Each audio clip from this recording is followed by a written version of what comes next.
This story starts with King Veera, who is son of Varada. Veera decided to war with Bala, who is dangerous king. So they both decided to war without mercy, and the war has started vigorously on day 1. After completing the war, they return back to their kingdom. As it is 6 o'clock evening, no king should war after 6 o'clock, as it is a Rajadharma. But suddenly, after coming to the king into the palace, Veera started dying. Veera has a son who is named as Vasudeva. Vasudeva is born warrior who is known for his sword skills. So Vasudeva has accepted war with Bala. After 25 years, he united with Bala in the war. Vasudeva did not kill Bala, he just defeated Bala.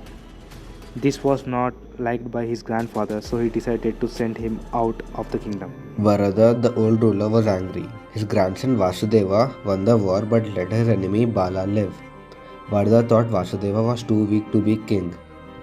Varda forced Vasudeva out of the kingdom. Vasudeva walked far away until he reached a dense forest. He spent a few days alone. Soon, scouts found Vasudeva. He discovered the forest was full of other kings who had lost the battles. The leader was a strong man named Deva. Vasudeva and Deva quickly became best friends because they had the same goals and ideas. They started training constantly, fighting and practicing together. After many days, Vasudeva became a skilled and respected leader among these forest kings. He was now a good ruler, even if it was just in the woods. One day, King Rathod of Kingdom 1 launched a brutal assault on King Mahavir of Kingdom 2.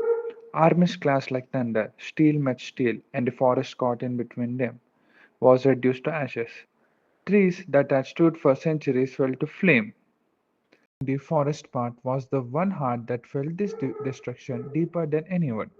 That was Vasudevan, who had grown up under the shelter of those ancient trees and learned different kind of martial arts with his master and formed a group.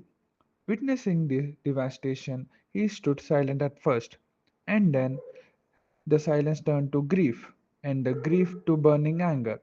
Unable to bear the loss, he rushed to the one person whose wisdom he trusted beyond all.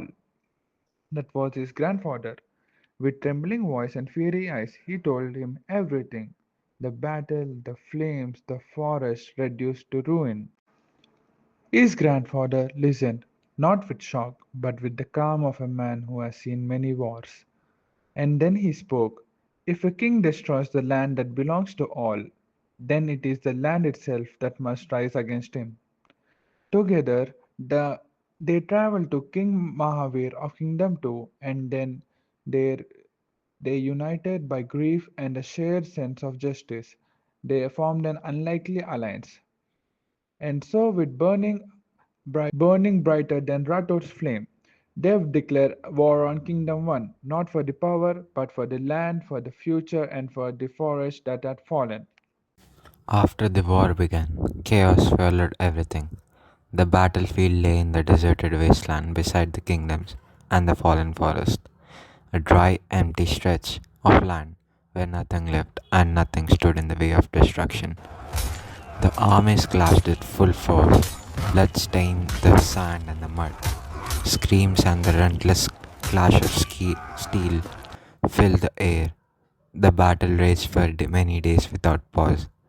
At last, Vasudeva and his warriors emerged victorious, exhausted, wounded, but standing.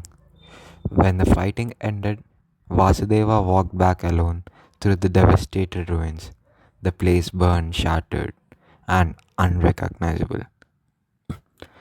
As he made his way through the wreckage, he stumbled upon the uneven ground and fell hard, losing his consciousness, collapsing, and he collapsed over an ancient Shivlinga, half buried beneath the debris. The moment he struck the stone, everything went silent. Flashbacks surged through his mind, memories flooding in, vivid and unstoppable. There was a village named Varanasi in which all the people used to worship Lord Shiva idol daily, which was made of precious stones. And then, suddenly, four people attacked the village to rob the precious stones. They killed everybody in the village, they destroyed the whole village, and also they destroyed the Lord Shiva idol for those precious stones. As his grandfather known that Kingdom 1 and Kingdom 3 kings have died, he also declared war against the forest again. This was known to Vasudeva and he also accepted that war. Vasudeva has found a chariot nearest the old flashback temple. He decided to ride the chariot in the warrior's ground. His grandfather came to the war without mercy. They both met on the war grounds, greetings to each other to start the war. Vasudeva is already experienced warrior, so he started war like a pro. He fought with the grandfather and the whole Vasudeva army fought very well with their grandfather's army. And due to that Shiva's Ana and Shiva's blessing, he achieved everything what Vasudeva wanted. And finally, his grandfather Varada was dead. And everybody has kneeled down to Vasudeva saying that Dharma always wins against Adharma.